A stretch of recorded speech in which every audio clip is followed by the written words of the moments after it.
Hey guys, today we've got a really cool episode because behind me is one of the most insane rigs I've ever seen. It was hand built and the guy in charge is right next to me. Joe. How you guys doing? This is an unbelievable rig. So tell me, what's the inspiration behind this and how can they find you? Well, we decided to get into the touring business, taking people out into the rocks and giving them experience that they've never experienced before or nobody else can give them. So we decided instead of using a Jeep or a Hummer, let's build a buggy, a tour machine. Got a little carried away. We started this project about 2 years ago and it just got wilder and wilder and wilder. And when it was finished, it's pretty much the ultimate touring rig on the planet, I would say. Yeah, this thing is nuts. So when I've seen buggies in the past, they always start out as like a Tacoma or at some time a Wrangler. So did this start out as something or was this just ground up from the Every component, every bracket, every piece was ground up. We started with a program called Bentec, which we probably should have started in SolidWorks. And we kind of had a vision and it just kept getting wilder and wilder and wilder. And we just built one tube at a time. And then we got the inspiration for like the doors because people climb into the rig, they bump their head. Let's do a gull wing so when they climb into the rig, it's not for looks, it's for function, but it sort of looks cool too. Yeah, it looks badass. But we'd never planned to do gull wings, for instance, but by the time we got to the doors, we're like, you know what? I have a great idea. So that's kind of how that happened. All right, so let's start in the front here. So walk me through how you found an axle for this beast. Because to what are these 54s? You're not going to be using a 44 or 60. Yeah, this is called an MRAP. It's off. It's built by Axle Tech. It's a 9-ton axle. It's off the military transports they use over in Afghanistan. It's literally bomb-proof. And for us, we can't have broken parts when we're running tours. It's basically indestructible in Moab. Wow. So that's why we chose it. Is this like an ex-military surplus thing? Is that Absolutely. kind of the basics? It's an ex-military surplus thing. You can get them from the military surplus buyers. You can't buy them direct, but you find 2 or 3 of them here and 2 or 3 of them there. And we just bought 2 fronts because it does have rear steer as well. And they've been excellent axles. I love them. They're heavy. They're 1,000 pounds each. Jesus. But it's super low weight, so it holds the machine down. Believe it or not, but we won't be able to break them.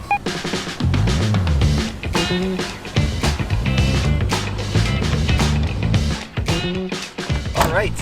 Well, I know that Jeep will go pretty much anywhere, but I'm a little bit worried about the other two, so I'm gonna pull out my Onyx off-road map to figure out what the terrain coming up is like, so we know that the TRX and the Raptor can do it.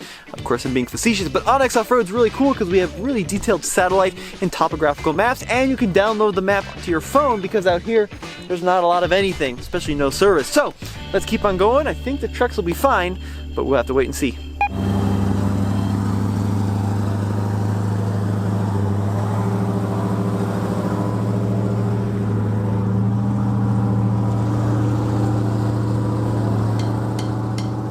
So are these the stock brakes off of a military truck, or how do those work? No, the rotors are, okay. But they were giant 24-inch rotors. We've turned them down, which was kind of a nightmare because remember, they're mine resistant, so the material is extremely hard. It took me a while to find a machinist to turn them down, but we turned them down to basically the size of a 450 Super Duty. And then the brakes are for like armored cars, so it's an 8-piston brake. Wow. And we fabbed up the mounts and they work excellent. Of course, this ran through a hydro boost because you need a lot of brake. Yeah. This rig weighs right at 10,000 pounds. Jesus. So you need a lot of brake. And what's the engine? What does it have on it? The engine is an LSX 454. It's basically right out of the crate. We did a little cam timing and we put a Z06 fuel injection on it. Of course, we spun it around backwards so the air filter's inside the cab. And then the only other thing we did is we made some long tube headers for it. Any idea what the horsepower is? Any rough? You know, it's probably slightly under 600. Same with the torque. Gotcha.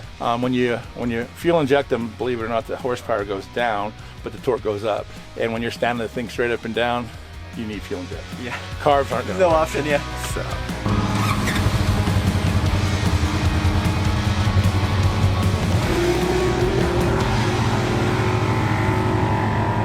So Joe, walk me through the interior here. It's quite the masterpiece of quality. I mean, it's really well put together. Yep. We wanted the interior kind of finished because obviously our customers are just regular folks, and I figured if they could see the dirt through the tubes and stuff, so we enclosed the interior pretty well.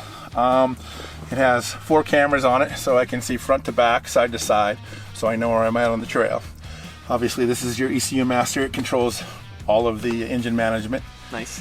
These three, everybody asks me what these are for. It's just a 3-speed transfer case. So I have a high gear, a mid gear, and a low gear, depending on the terrain. Obviously this is just a 4-speed L85. And then this is your rear steer. So I control left, right, and then I have a self-center button so I don't have to think about it. Wow. Plus it gives me, when we're doing scary stuff, Yeah, I can hang on. Some nice things to hold on to. So what about lockers? How do those work? Just like a Jeep, literally exactly like a Jeep. Air compressor on, front locker, rear locker. The nice thing about the Axle Techs is they come from the military with air lockers in them. Obviously with something 27,000 pounds like the AMRAP, you're gonna need all-wheel drive. Yeah, so absolutely. That's what we use them for. These switches are all for the doors.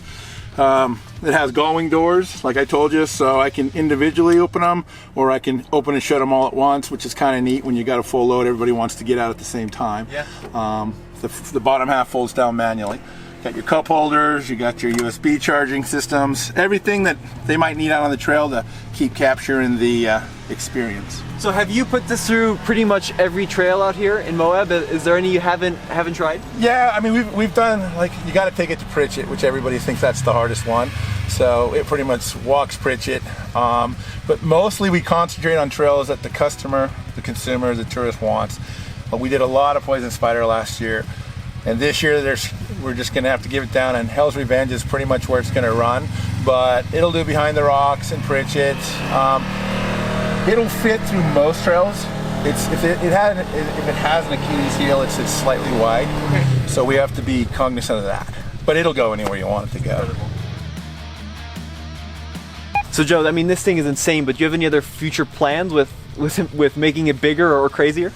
Absolutely. We have one more in the works. This is a 6-passenger, which is 5 plus a driver. We have a lot of requests for 7. So we're going to stretch it. We're going to add 3 more seats, and we're going to put 4-inch taller tires on it. So the next one will be similar, but totally different.